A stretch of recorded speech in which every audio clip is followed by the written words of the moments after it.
गांव के एक छोटे से घर में आर्यन नाम का एक युवक रहता था। वो अपनी जिंदगी से बहुत निराश था। उसे लगता था कि वो किसी काम का नहीं है और उसकी दुनिया में कोई अहमियत नहीं है। एक दिन वो अपने दादाजी के पास गया, जो गांव के सबसे बुद्धिमान व्यक्ति माने जाते थे।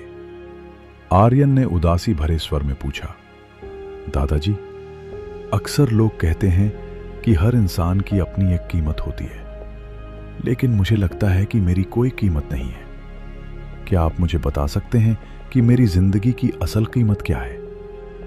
दादाजी धीरे से मुस्कुराए और अपनी पुरानी अलमारी से एक मखमली कपड़ा निकाला। उस कपड़े के अंदर एक बड़े आकार का चमकदार लाल पत्थर था। वो पत्थर सूरज की रोशनी में अद्भुत चमक बिखेर रहा था। दादाजी ने कहा, बेटा, तुम्हारी कीमत क्या है? यह मैं तुम्हें शब्दों में नहीं बता सकता। तुम्हें खुद इसे खोजना होगा। यह पत्थर लो और इसे लेकर बाजार जाओ। बस एक शर्त याद रखना, चाहे कुछ भी हो जाए, इस पत्थर को बेचना मत। अगर कोई इसकी कीमत पूछे तो कुछ मत बोलना, बस अपनी 2 उंगलियां उठा देना। आर्यन वो पत्थर लेकर शहर के मुख्य बाजार पहुंचा। वो एक कोने में बैठ गया। कुछ देर बाद एक बूढ़ी औरत अपनी टोकरी लेकर वहां से गुजरी। उसकी नजर उस चमकते लाल पत्थर पर पड़ी। वो रुक गई और उसने पूछा, बेटा, ये पत्थर बड़ा सुंदर है, क्या इसे बेचोगे?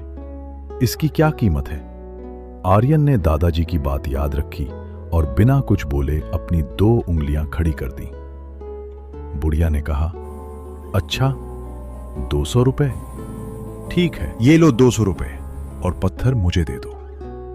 आर्यन चौंक गया। उसने पत्थर वापस थैली में रखा और वहां से बिना कुछ कहे घर भाग आया।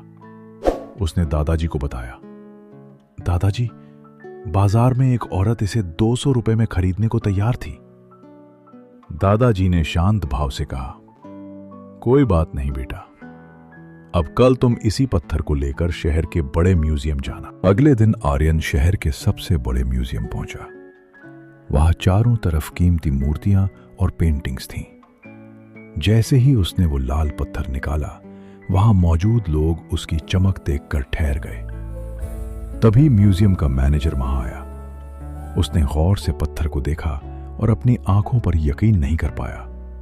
उसने पूछा, ये पत्थर तो बहुत दुर्लभ लग रहा है, क्या तुम इसे म्यूजियम के लिए देना चाहोगे?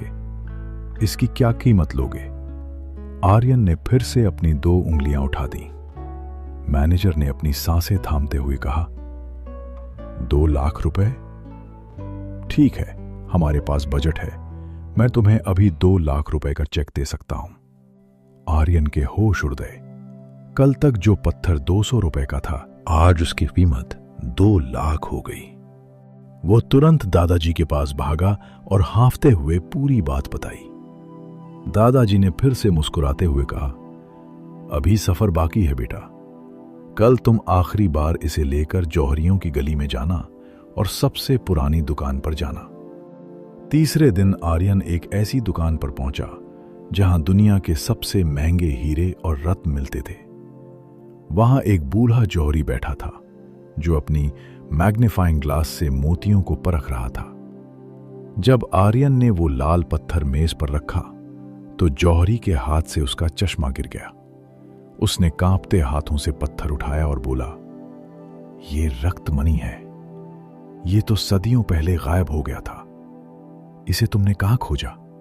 इसकी कीमत क्या है? आर्यन ने फिर से वही किया, अपनी 2 उंगलियां उठा दी। जौहरी की आंखें भर आईं। उसने कहा, मैं जानता था कि इसकी कीमत करोड़ों में होगी। 2 करोड़ रुपए?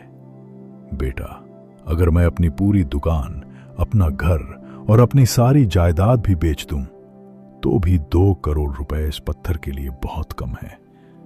लेकिन अगर तुम मान जाओ, तो मैं तुम्हें अभी 2 करोड़ रुपए का इंतजाम करके देता हूं। आर्यन सन्न रह गया। वो बिना एक शब्द बोले वहां से भागा और सीधे दादाजी के पैरों में गिर पड़ा। आर्यन ने रोते हुए कहा, दादाजी, मुझे समझ नहीं आ रहा।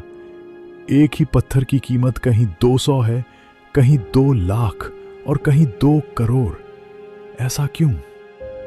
दादाजी ने उसे उठाकर पास बिठाया और बोले, बेटा, यही तुम्हारी जिंदगी का सच है। तुम्हारी कीमत इस पर निर्भर नहीं करती कि तुम कौन हो, बिल्कुल इस पर निर्भर करती है कि तुम कहां हो और तुम किन लोगों के बीच रहते हो। अगर तुम उन लोगों के साथ रहोगे जो तुम्हारी काबिलियत नहीं जानते, तो वे तुम्हें सिर्फ 200 रुपए का पत्थर समझेंगे। उनके लिए तुम सिर्फ एक साधारण इंसान रहोगे।